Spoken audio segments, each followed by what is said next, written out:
সাফল্যের সাথে এক যুগ পেরিয়ে ত্রয়োদশ বর্ষে পদার্পণ করছে দেশের তৃতীয় প্রজন্মের high definition satellite channel SATV.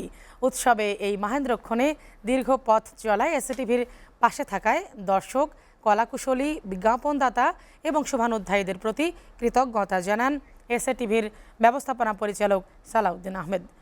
তিনি বলেন, বস্তুনিষ্ঠ সংবাদ এবং আন্তর্জাতিক মানের অনুষ্ঠান সম্প্রচারের মাধ্যমে জনগণের মনে ঠাঁই পেয়েছে এসএটিভি। অতীতের মতো আগামীতেও চ্যানেলটি দেশ ও জনগণের কল্যাণে কাজ করে যাবে বলে প্রত্যয় ব্যক্ত করেন এসএ গ্রুপ অব কোম্পানিজের কর্ণধার সালাউদ্দিন আহমেদ। হেদায়েতুল্লাহ সীমান্তের প্রতিবেদন। 2013 সালের 19 জানুয়ারি চোখ ধাঁধানো আয়োজনের মধ্য দিয়ে যাত্রা শুরু করে প্রথম তৃতীয় প্রজন্মের এসডি চ্যানেল এসএটিভি। এসএটিভির যাত্রা শুরু হলো। আমরা চাই আমরা সবাই জোর করতালি দিয়ে এই যাত্রার জন্য শুভেচ্ছা জানাতে, অভিনন্দন জানাতে।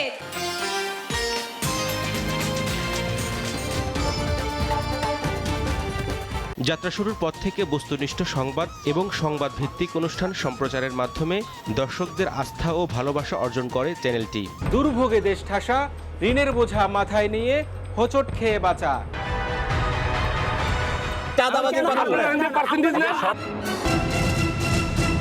ট্রুলি এই কনফ্লিক্ট হবে তখন। ডক্টর ইউনূসের নেতৃত্বে অন্তর্বর্তী সরকার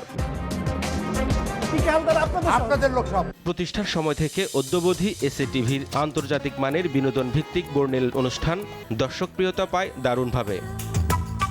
তোমার গোত্র ছেড়ে মুহাম্মদের অনুসারী হতে চাও। সাল্লাল্লাহু আলাইহি ওয়াসাল্লাম, দ্য ফাইনাল লিগ্যাসি। 2015 সালের 22 নভেম্বর 116টি দেশের মধ্যে অনুষ্ঠিত প্রতিযোগিতায় ইন্টারন্যাশনাল ক্রিস্টাল ক্রাউন অ্যাওয়ার্ড অর্জন করে এসএটিভি। 24 ছাত্র জনতার গণ অভ্যুত্থানেও সাহসী ভূমিকা রাখে এসএটিভি। ফ্যাসিস্ট সরকারের রক্তচক্ষু উপেক্ষা করে একের পর এক সাহসী প্রতিবেদন ও টকশো চ্যানেলটির জনপ্রিয়তা বাড়িয়ে দেয়। সেই কারণে একাধিকবার স্বার্থান্বেষী মহলের রোষানলেও পড়ে এসএটিভি কর্তৃপক্ষ। কেউকে বিচার থেকে ছাড় দেওয়া যাবে না।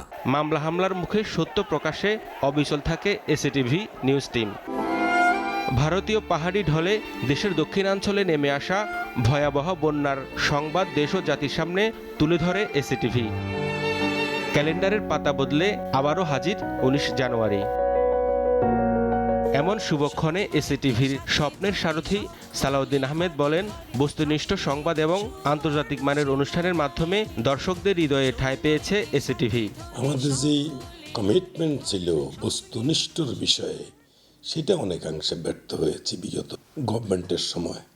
কেননা আমাদের অনেক কিছু সত্যকে আড়াল করতে হয়েছে, যেটা আমরা ম্যানেজ করে তা কোনো রকম পরিচালনা করে এসেছি।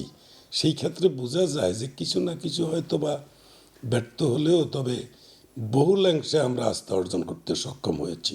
আন্তর্জাতিক মানের যেই প্রোগ্রামগুলো সেটা আমরা করেছি, যেমন বাংলাদেশি আইডল। বর্তমান অন্তর্বর্তীকালীন গভর্নমেন্ট ওনারা কতটা কী করছেন, তো ওনাদের সময় এসে আমরা মানবাধিকার এবং বাক স্বাধীনতা ফেরত পেয়েছি। যেহেতু এটুক ফিরে এসছে, তাইলে আগামী দিনে আমরা অবশ্যই জনগণের কল্যাণে কাজ করার সুযোগ আমাদের আরও বাড়বে এবং সৃষ্টি হবে। সবসময় এসএটিভি পরিবারের পাশে থাকায় দর্শক এবং বিজ্ঞাপনদাতাদের প্রতি কৃতজ্ঞতা জানান তিনি। আমরা পরিচালনা করি মাত্র, কিন্তু টেলিভিশনের মালিক হলো দেশের জনগণ। তারাই কিন্তু এটা ভোগ করবে, দেখবে। তো আমি আজকের এই 13 বৎসর পদার্পণ উপলক্ষে আমাদের সম্মানিত দর্শক, শ্রোতা এবং প্রবাসে যারা রয়েছেন সকলের প্রতি, এবং আমাদের কেবল অপারেটর, বিজ্ঞাপনদাতা প্রতিষ্ঠান যারা রয়েছেন আমাদের সাথে সম্পৃক্ত, সকলের প্রতি আমি আন্তরিক অভিনন্দন ও শুভেচ্ছা জানাচ্ছি। দেশসেরা parcel and courier service S A পরিবহনের মতো এসএটিভিকে দেশের শীর্ষ টেলিভিশন চ্যানেলে প্রতিষ্ঠা করার প্রত্যয় ব্যক্ত করেন এসএটিভির কর্ণধার। আমরা অপরাধে আপোষ করি না। মানুষের আমানতকে যেভাবে মূল্যায়ন করি, ঠিক এই টেলিভিশনও একই গ্রুপ অফ কোম্পানির। তা আমরা মনে করছি এই টেলিভিশন, এসএটিভি, এটা দেশের আন্তর্জাতিক পরিমণ্ডলেও বিশ্বের 2-4টা টেলিভিশনের মতো যাতে স্থান পায়, সেই জন্য আমরা কাজ করে যাচ্ছি।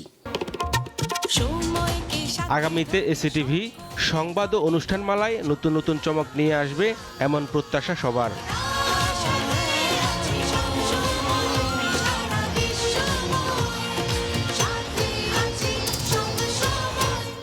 বিগত অভিজ্ঞতাকে পুঁজি করে আগামীতেও দেশ ও জনগণের পক্ষে সাহসী সাংবাদিকতা অব্যাহত রাখার প্রত্যয় ব্যক্ত করেছেন এসএটিভির কর্ণধার সালাউদ্দিন আহমেদ।